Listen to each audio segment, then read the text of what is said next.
Hello and welcome to MLTV Mainline Network. This is Commissioner's Corner.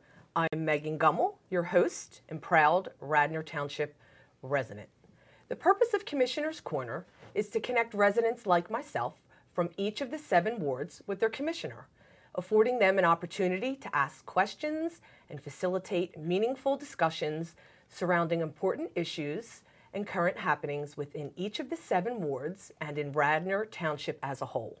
Today, I have the pleasure of introducing the newly elected Ward 3 Commissioner, Damien Enderle. Also joining us today is Ward 4 Commissioner and Board President, Lisa Borowski. Hello. Hello. Thank you so much for joining me. Thank you for having us. I'm thrilled to be here for this Ward 3 Special Edition Commissioner's Corner. Yeah, it's nice to be with you today on first of Veterans all- Day. Yes. Yeah. Very fitting. First of all, I just want to say congratulations. Thank you. Thank you. It's very exciting. It's been an And- exciting week. Yes, it has been very exciting. So, and also thank you for your service. Thank you for jumping thank you. in. And I know I'm going to ask you to introduce yourself to the residents. Tell us a little bit about yourself. But you've been in service for a long time, haven't you, Damien? Well, I've been in service for about 3.5, 4 Okay. years now with Radnor Fire Company. So Okay. it's probably I always say outside of a couple things in my life, choosing my wife or her choosing me, having girls, and the decision to move back to Radnor Township 7 years ago. Outside of those things, joining Radnor Fire Company and being able to contribute and give back to the Radnor community in that way has been just the most exciting thing in my life. Okay, so It's take a us back a little bit. You just Sure. said rejoining the Radnor community. You Yep. were raised? I was raised in Ward 3. I grew up at the end of Meadowbrook Circle and went to middle school and high school, actually with Lisa at did you? Radnor High School. We were in many plays and musicals together at Radnor High School. But Yeah, he sings and dances. Does Not very he? well. I didn't know you sang and danced, girl. Oh, that's right. Not now for a I long do. time. Yes, I do. We've howled at the moon before. So I went to school in the Midwest at Marquette and journalism school, and then moved to D.C. right after that, and was in D.C. for 23 years, working in public relations and marketing. And 7 years ago, my wife and I had an opportunity to move back to Radnor, and as I've also said, the conversation was very short about the decision to move back. My wife has been back here many times with me, loves the Radnor community. I have a lot of Radnor high school friends around here, so the decision to move back was easy. Okay. So yeah, we've been back about 7 years. And how many girls? I know your wife's name is Lisa. My wife's name's Lisa. We both work in And tell marketing. me about your girls. I know Sure. my daughter is. That's how we first met. That's right. That's right. In softball together. Yes. Yeah. I have a sophomore who Rose Crew. She's at Radnor High School.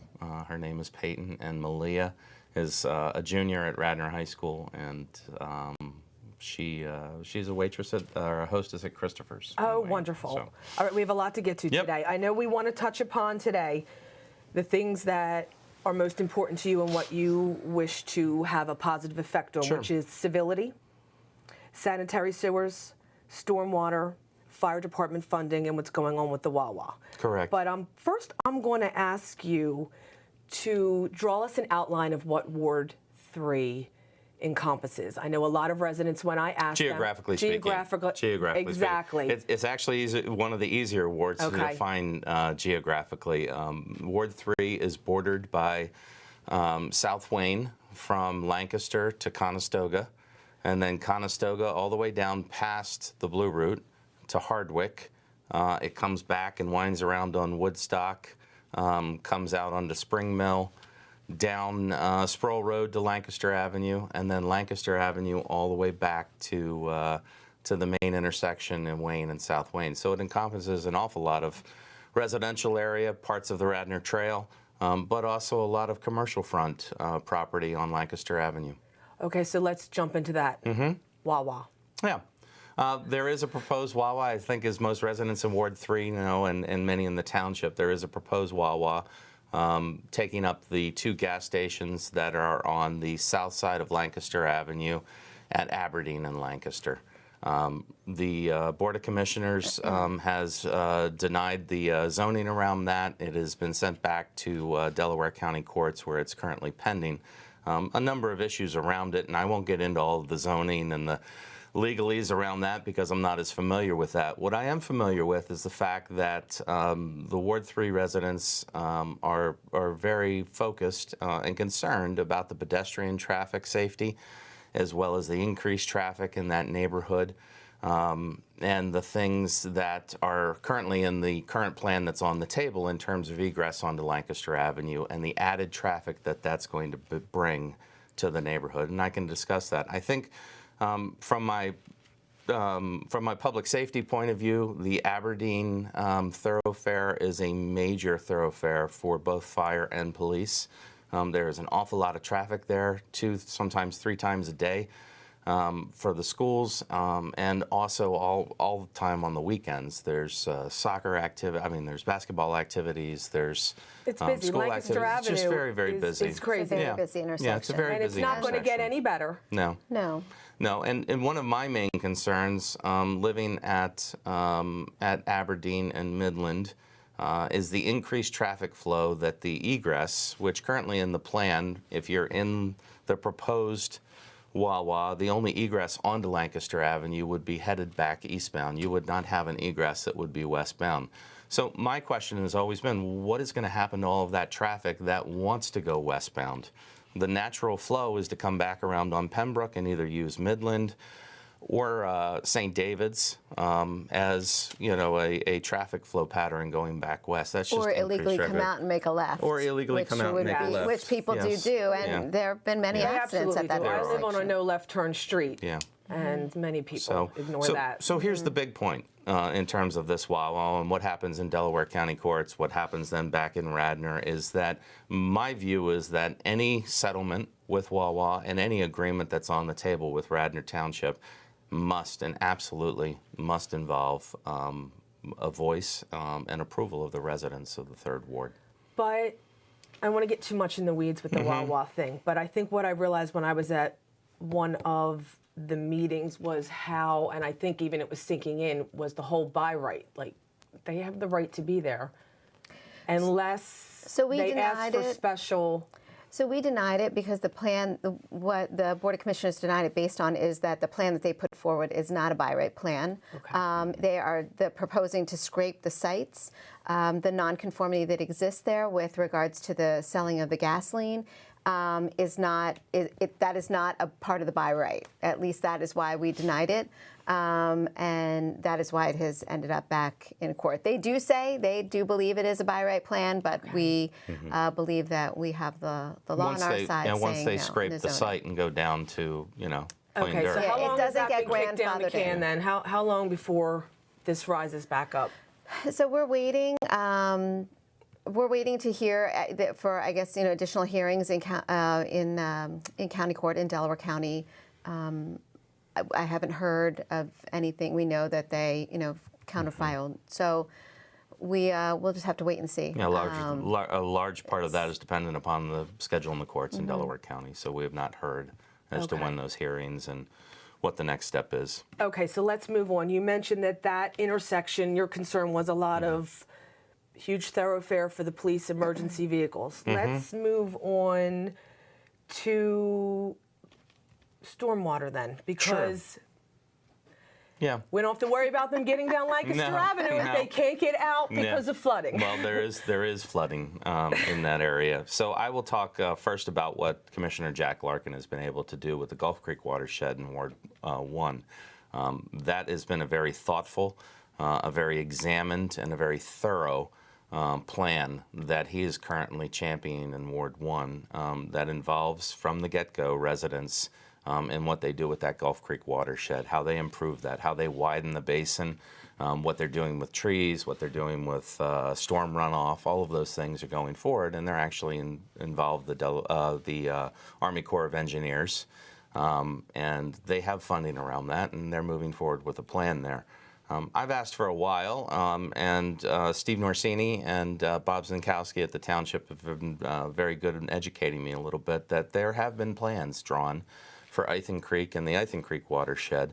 And just so everyone knows, the Ithan Creek watershed comes through Wayne. It has for on maps that I've seen for 200 plus years, there's been the Ithan Creek watershed that comes through Wayne, comes underneath the middle school, and then comes out at St. Catherine's in the grotto, comes underneath Aberdeen onto my property, and then goes into another culvert, and then continues on Ithan Creek. That can be. And just so everyone knows, I know what that creek does. I grew up on Ithan Creek. My father and I raised ducks on Ithan Creek. We had a waterfall in the back on Meadowbrook Circle, and there were times when that creek would flood so high that we would actually see picnic tables and telephone poles floating down that creek, and porta potties and everything else. So the choke points along Ithan Creek, which probably have always been there, but they need to be dealt with because there's serious issues from a public safety point of view, but also flooding. The choke points that we see most often are right here in front of the firehouse and the administration building. I personally have been involved in 4 or 5 incidents of rescuing people that have not heeded the turnaround, don't drown, and have driven through there. So that has always been a flood point and a choke point. Aberdeen and Midland, right at my intersection, and I'll provide Mainline TV with some videos that show what the flooding did on August 13th, 2016 on my property. It was unreal. The flooding that happens there and backs up on Aberdeen and Midland, and rescues happen from a fire, public safety, police right there at St. Catherine's as well. And then the one that is of real concern is that our Township building gets flooding in front of it on Ivan Avenue. The police can't get out. It's so bad there. So how do we mitigate that? How do we work towards that? I don't have all of the answers to that, and I suspect that if it's flooded that long, it's going to continue to flood. But there are plans for a possible cistern underneath the parking lot that adjoins the Radnor Memorial Library. That should be coming forward to us soon. Yeah, that should be coming forward. Okay. There exists, I've been told, and again, I will preface this that I haven't seen plans. I don't know, but I do talk to a lot of people in the community. Investigative work about that when they redid the middle school, there is a massive cistern that sits underneath the field there in South Wayne. I've been told, and again, I don't know this specifically, but there are AT&T and Verizon communication lines that go underneath there, and there's some concern with using that cistern. How that gets mitigated, I don't know, but utilizing both of these is going to help with the downstream effect. Are you aware of any of that being that with your school board experience? So when I was on the school board, there are many people that brought that up. Why don't we connect to that? It's not being utilized. It was built. And so most recently, the plan that we have that should be coming forward to us to put a stormwater management system under the parking lot there on South Wayne Avenue across from the fire station. The public parking lot. Right. The public parking lot. So they did, Steve Norsini, we specifically asked the group to investigate. We were always told, you can't go underneath South Wayne. There's too many, fiber optic lines. We've established that, yes, that is the case. He asked them to, is there another way to go? Can you go up and come down? It is not going to be something that we're going to connect up with, be able to with that particular project. Okay. It's been determined that it's just not going to work. So, but that project, we are just waiting. We thought we would have it several months ago. Apparently, there was a holdup with PennDOT. Shocker. And the reason being that South Wayne Avenue is not a township road. South Wayne Avenue is a state road. It's a state road. So there's, there are other considerations we need to make, but we anticipate that project, the plan for that project coming through soon, I think within the next couple weeks, and hopefully something that we can at least start to do some engineering on, start to get some plans done. And then what we will have, and you will face this when you join the board, is the decision around, what stormwater projects do we do? You mentioned how do you prioritize? Everybody wants it around their home. Yeah. Well, in my mind, I have 3 that I think we need to move forward with, 3 that we've already done a lot of work on, invest a lot of time and money into, and to me, those are the ones that I think we need to prioritize and try to address some of the very severe flooding issues that involve, safety, loss of life, potential loss of property, but certainly, the safety issue is most concerning. Absolutely. What's for the greater good of the whole Radnor Township, not necessarily, unfortunately, in a specific ward. Yeah. Exactly. So let's move on to sanitary sewers. Sanitary sewers. So, and again, I will preface this with I don't have all of the answers on this. We're talking stormwater and sewers today, very sexy stuff. But these are big issues for Yes, people they are. in Radnor Township and certainly in the Third Ward. It is my understanding from a meeting that was close to 2 years ago now at the Township building with Commissioner Luke Clark and the same folks that we've talked about, Bob Zinkowski, Steve Norsini from the Township, and residents, that there is a pretty severe sanitary sewer issue in South Wayne. My understanding is that many of the sewers in South Wayne are constructed of clay, are over 100 years old and need replacing. And some of this is adding to the stormwater issues because they're undersized for current sewer diameters, whatever that is. I don't know, but they're not able to handle the influx of extra water that comes in there. Not only that, we're not allowed to put that much stormwater into sanitary sewers. And it costs us money when we do that. Yeah, because then we're costs us basically money. processing stormwater in our sewer system. But the sewers, and specifically the one that I went to the meeting to, happens to be on my street. But we're talking about replacing sewers from the middle school on Midland, which is Luella, to St. David's Road.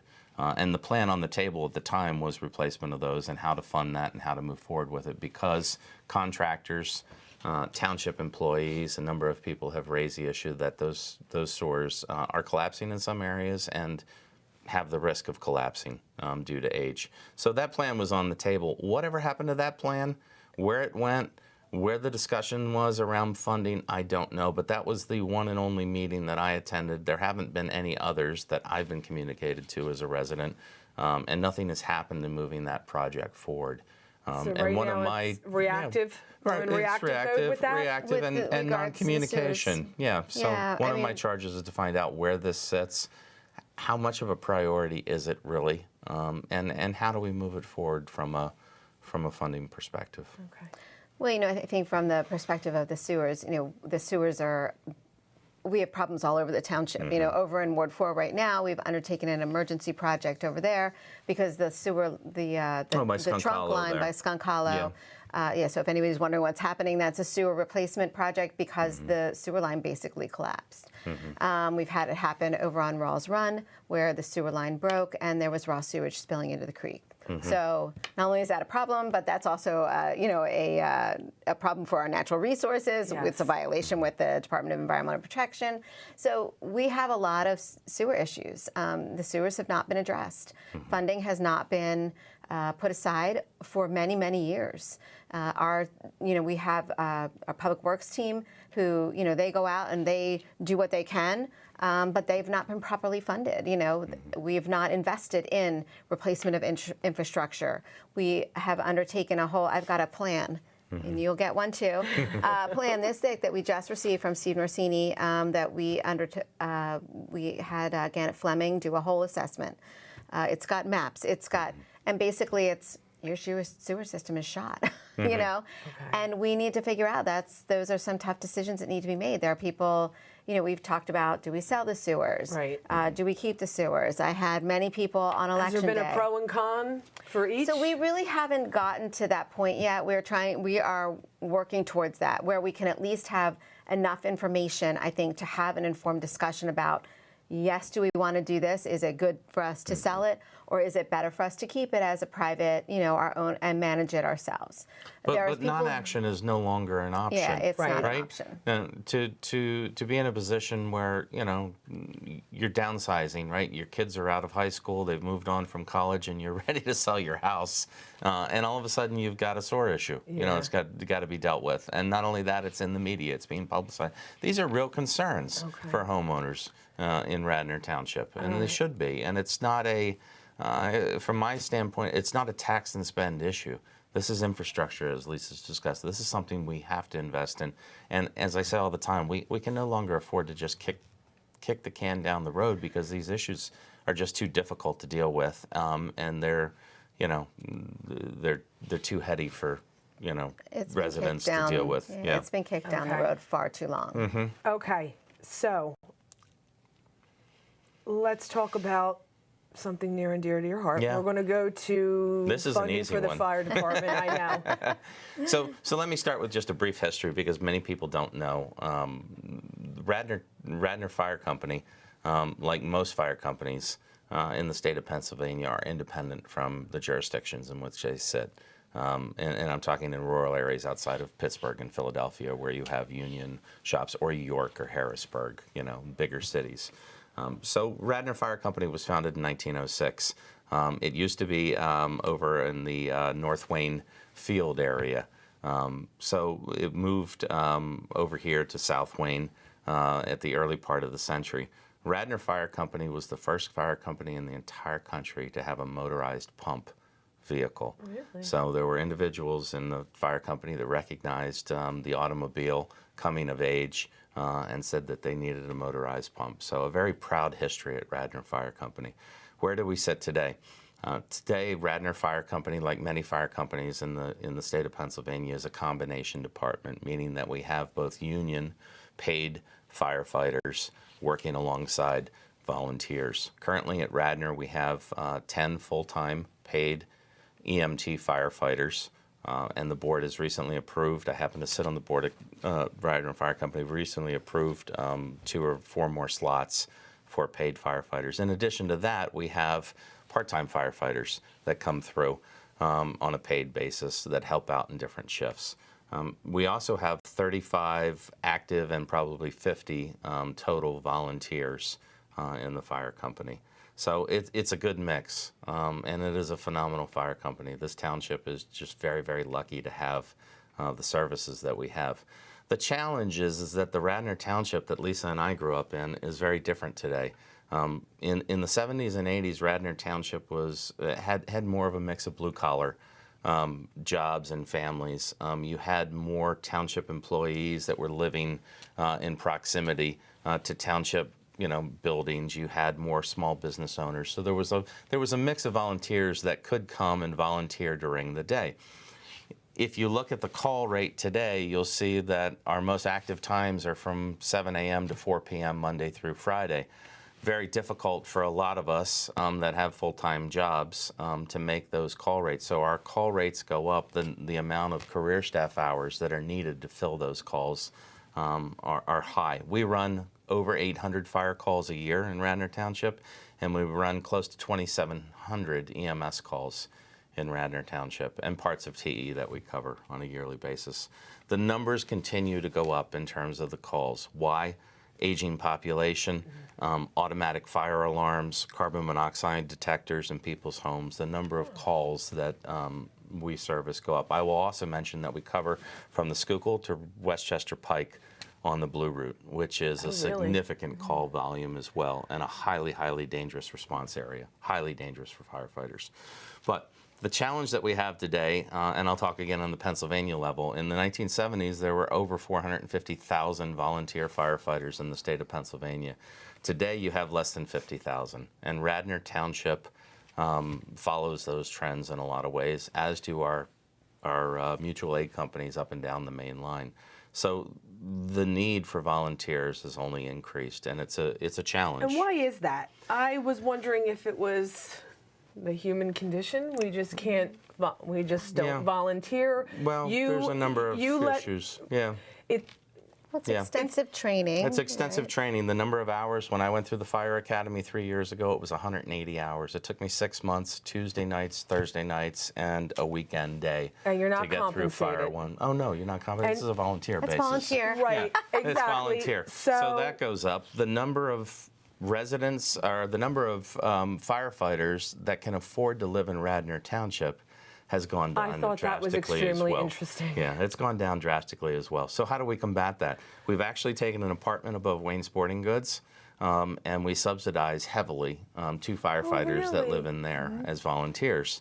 So, and a lot of fire companies around our area do this. They'll buy a house and they'll put firefighters in it at a very subsidized rent in order to get them to be able to respond during the night, during the day, and if you weekends. are a volunteer firefighter, and you have that 7 to 4 job, Yeah. Is your employer is required to, if you get a call? No, they're not required. Okay, so They're not that nothing. required to So if allow I you have to to work a respond. 9-to-5 job and I also want to be a You've firefighter, got to discuss that with your employer well ahead Okay, of time. it's The other not- challenge is a lot of folks are, they're working they're not not in this local. area. Right. They're working out in King of Prussia. They're Okay. working in Philly. They're working So in lots of Malvern. things have gone into decline. There's What a do we lot of do things that about- go into that. So let me talk about funding. Well, let me talk about recruiting first. First of all, as head of the recruiting committee, I hired an outside agency, and we produced a handy little brochure here, which I will leave for Mainline Network to put up, but a recruiting brochure that was sent out in the last 3 weeks to 5,000 heads of household in Radnor and the portions of TE that we cover. We've had a good response rate. I've got great. about 10 or 12 volunteers that are in the pipeline now for discussions Wonderful. around joining. In addition to that, we put out a new website, joinradnorfireems.com. Again, it's joinradnorfireems.com. And that's had a good amount of traffic as well. But from a township funding perspective, the township has really stepped up. Lisa and John Nagel have really championed this. But the township now is having discussions with us, the Board of Commissioners, on funding, not in September when the budget is set in October, but all the way back in May now we've started discussions around what the need is going to be.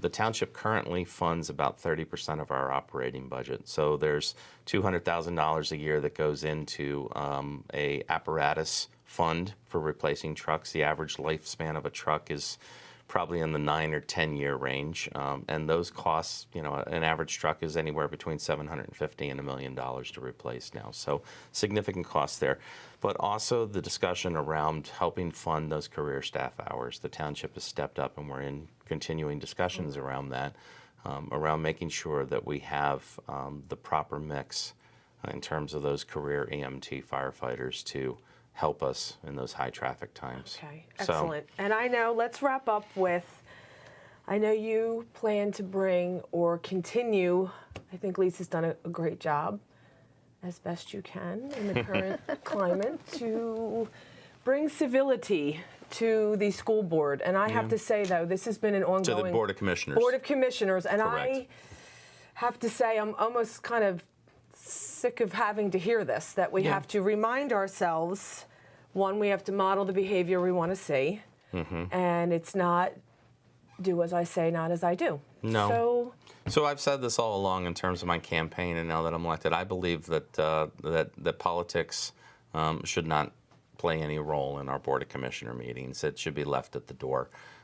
Civility, when we talk about that and we mention it, what do we mean by that? Well, there have been instances when there's practically been name calling on the Board of Commissioners, from commissioner to commissioner, and just a very nasty tone, I would say. As a Ward 3 commissioner and as a board commissioner, I'll do everything in my power to stamp that down. I don't believe that that has any place in the Board of Commissioners. Okay, excellent. There have even been, confrontations face to face after certain discussions, with the Board of Commissioners and various, parties in the room that have issues before the Board of Commissioners, and that should not be allowed either.